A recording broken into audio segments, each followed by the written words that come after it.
여러분 안녕하세요. 그림책 읽어주는 시인 손수진입니다. 오늘 여러분과 같이 읽을 책은 권윤덕 선생님이 쓰신 꽃할머니 이야기입니다. 어떤 내용인지 같이 한번 읽어볼까요? 꽃할머니, 저번에 말린 꽃은 어떻게 됐어요? 아주 예쁘게 잘 됐어. 들에서 국화꽃을 또 한 움큼 꺾어왔지. 꽃할머니는 꽃누르미를 하신다. 일주일에 한 번 원예 치료사가 찾아와서 할머니를 도와드린다. 꽃할머니 얼굴은 두 가지다. 시무룩한 얼굴과 활짝 웃는 얼굴. 웃어보려고 해도 웃을 일이 없어. 뭐 그렇게 크게 웃을 일이 있어? 조금 삐쭉 웃으면 되지. 이렇게 말씀하시지만 꽃 이야기를 할 때는 활짝 웃으신다.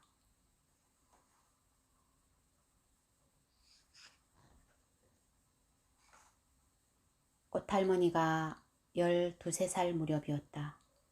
일본군이 나라를 지배하였고 나라 밖에서는 전쟁이 벌어지고 있었다. 조선 총독부는 젊은 사람들을 전쟁터로 내몰고 곡식이며 노숟가락까지 거두어 갔다. 사람들은 나무를 캐어 죽을 쏘아 먹었다. 그날 또 할머니는 언니와 함께 나무를 캐러 갔다. 들판엔 아무도 없었다. 멀리서 트럭이 다가왔다. 커다란 사람 2명이 차에서 내리더니 소쿠리를 발로 툭툭 차며 언니에게 차에 타라고 했다. 꽃할머니와 언니는 겁이 나서 서로 끌어안았다. 사람들은 꽃할머니를 발로 차버리고 언니의 머리채를 잡아 끌어 차에 태웠다. 언니야! 부르며 울자 사람들은 꽃할머니도 차에 주워 올려버렸다. 꽃할머니와 언니는 이유도 모르고 어디로 가는지도 모른 채 울면서 끌려갔다.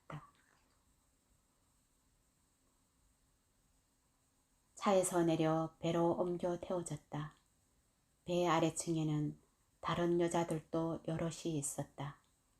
낮에도 가고 밤에도 가고 얼마나 오랫동안 갔는지 또 어디로 갔는지 꽃할머니는 알 수 없었다.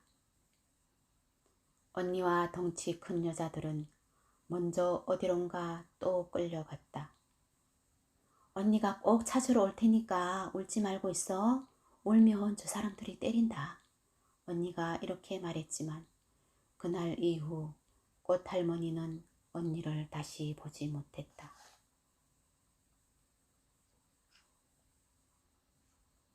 한쪽으로 강이 흐르고 산비탈에 막사가 있었다. 막사 안에는 작은 방들이 칸칸이 들어있었다. 관리인이 한 칸에 한 명씩 여자들을 집어넣었다. 꽃할머니도 그 작은 방으로 떠밀려 들어갔다. 밖에서는 군인들이 총을 둘러매고 서 있었다. 뭔가 어른거리면 총을 따다닥 쏘아댔다. 무서워서 아무도 밖으로 나가지 못했다. 꽃할머니는 그곳에서 무슨 일이 일어날지 알지 못했다. 며칠 뒤 방문 앞에 군인들이 줄을 섰다. 하나가 들어왔다 나가고 또 하나가 들어왔다 나가고 하루에도 몇 명인지 셀 수 없었다. 그 작은 방에서 무슨 일이 일어난 걸까? 꽃할머니의 아랫도리가 피로 물들었다. 꽃할머니는 그 일을 어떻게 견뎠을까? 꽃할머니는 일본군 위안부였다. 위안부들은 위안소 규칙에 따라 생활하였다. 규칙에는 군인들의 이용시간과 이용요금, 성병검사, 휴일 등 세세한 사항까지 정해져 있었다. 하루에 몇 명에서 몇십 명에 이르는 군인들을 상대해야 했다. 규정에는 이용요금을 군표로 받도록 정해져 있었지만 많은 위안부들이 요금을 제대로 받지 못했거나 군표를 받았다 하더라도 돈으로 바꾸어 받지 못했다. 싫다고 저항하면 군인들이 때렸다. 군인들이 싫으면 죽어버려! 이렇게 말했다. 군홧발로 차고 머리를 쥐어 땅바닥에 들이박았다. 머리에 돌멩이가 박히고 부어올랐다. 어느 땐가는 말을 안 듣는다고 관리인이 던진 칼에 무릎 안쪽이 찢어지기도 했다. 꽃할머니의 몸은 억만진창이 되어갔다. 한 번 당할 때마다 마음도 한 번씩 죽어갔다. 사람 소리만 들려도 몸소리를 치며 방구석으로 숨었다. 겁에 질려 까무러쳐도 아무도 상관하지 않았다. 아가야, 집에 가자. 아가야, 모란꽃 보러 가자. 가끔 엄마 목소리가 들렸다. 언니가 머리 따줄게. 꽃댕기도 묶어줄까? 언니 목소리도 들렸다. 꽃할머니는 차츰 정신을 놓아버렸다. 군대가 이동할 때마다 꽃할머니도 끌려다녔다. 어디로 가는지 알 수 없었다. 폭탄 냄새와 폭격 소리와 온 천지가 불꽃만 기억 속에 남았다. 그렇게 몇 해가 더 흐르고 전쟁이 끝났다. 군인들은 꽃할머니를 전쟁터에 버려두고 떠났다.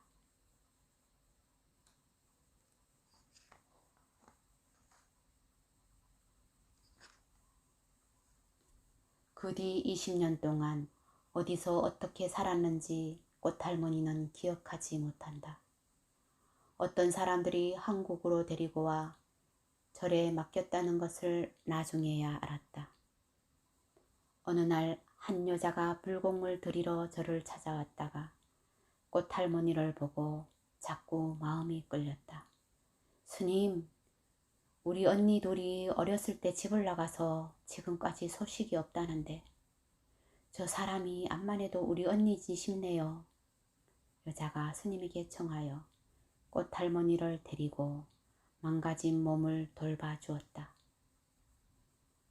약초를 절구에 찧어 즙을 내어 먹이고 기와장을 불에 달구어 찜질을 해주고 지혜 돌아오라고 부처님께 기도했다. 꽃할머니를 위해 동생은 온갖 정성을 다했다. 가끔씩 정신이 돌아올 때마다 꽃할머니 눈에는 우리 불쌍한 언니 하면서 우는 동생이 보였다. 동생이 병을 얻어 죽고 나서야 꽃할머니는 정신이 돌아왔다. 고향을 찾아가 보니 부모님도 돌아가시고 반겨줄 사람이라고는 아무도 없었다. 꽃할머니는 밤마다 무서운 꿈에 몇 번씩 잠에서 깨어났다. 군인들이 달려들고 때렸다. 비행기 소리, 폭탄 터지는 소리도 들렸다. 집 밖을 나서면 사람들이 더럽다며 수군대는 것만 같았다. 몸 버리고 온 여자라며 손가락질을 하는 것만 같았다. 세상은 바쁘게 돌아갔고 아무도 꽃할머니의 아픔에는 관심을 두지 않았다. 꽃할머니는 세상 그 누구에게도 말할 수 없었다.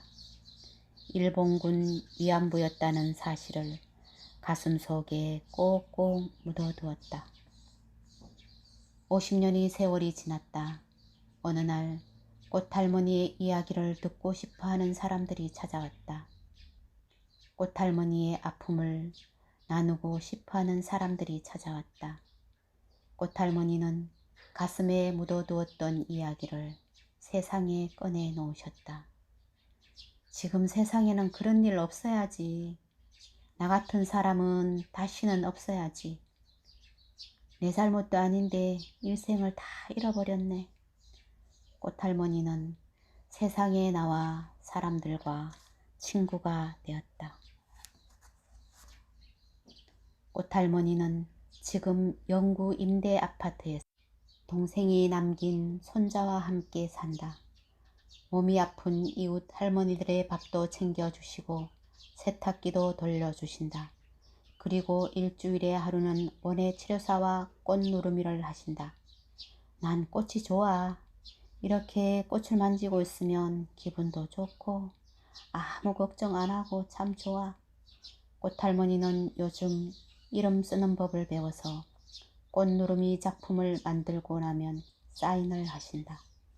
바보 같던 자신이 참 많이 똑똑해졌다며 수줍게 웃으신다. 꽃할머니, 아프지 말고 오래오래 사셔야 돼요. 원예 치료사가 머리에 꽃을 꽂아드리면 꽃할머니는 활짝 웃으신다. 사람들이 꽃을 보고 좋아하듯이 그렇게 서로 좋아하며 살았으면 좋겠다고 말씀하시며 웃으실 때 꽃할머니는 꼭 13살 같다. 지금도 끊임없이 지구 곳곳에서 전쟁이 일어난다. 꽃할머니가 겪은 아픔은 베트남에서도 보스니아에서도 이어졌다.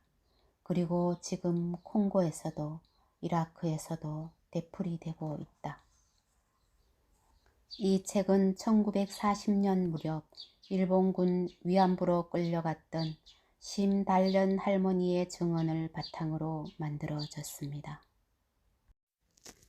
참 가슴 아픈 이야기죠.